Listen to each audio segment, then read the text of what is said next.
જય શ્રી કૃષ્ણ, રાધે રાધે.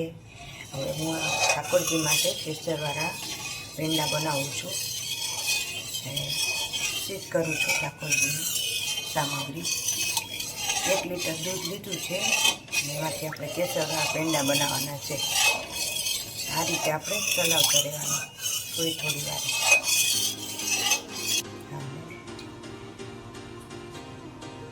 કેસર ગરમ દૂધ થાય ને એટલે કેસરને તેમાં દૂધમાં પધરાવી દેવાનું અને થોડું ઘટ થાય એટલે આપણે આમાં પેંડામાં પધરાવવાનું છે.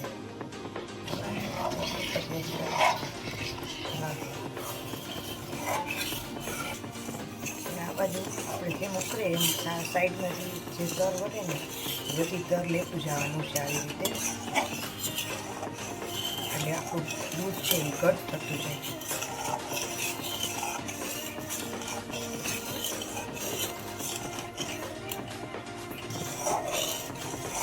તમને જો મારી આ સામગ્રી ગમે તો લાઈક કરજો, શેર કરજો અને સબસ્ક્રાઈબ કરજો.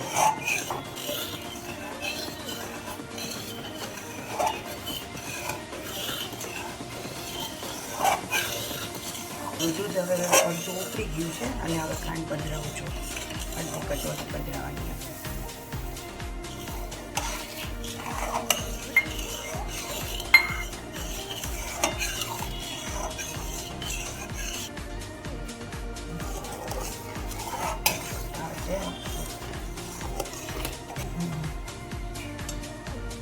કેસર સરસ થઈ ગયું છે અને આમાં દૂધમાં પધરાવું છું પેંડા બનાવું.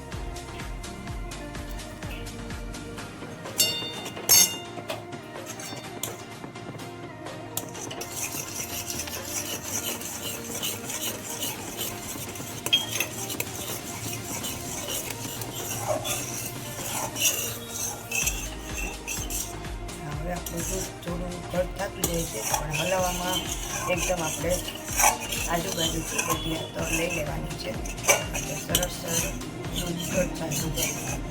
જે બને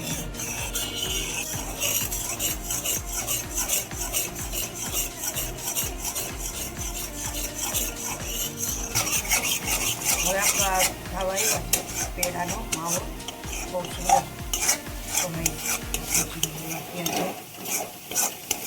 આપણે ખીરું ખાવા માટે થોડી વાર નાખી દેવો.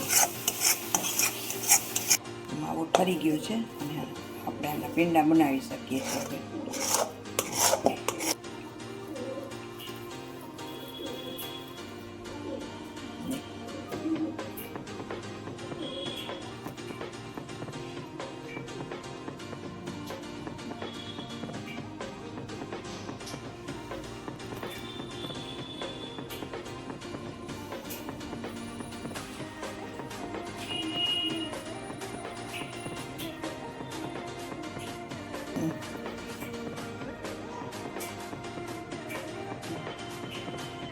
કિસમિસથી સજાવટ કરું છું પણ તમે કાજુ બદામથી સજાવટ કરી શકો છો.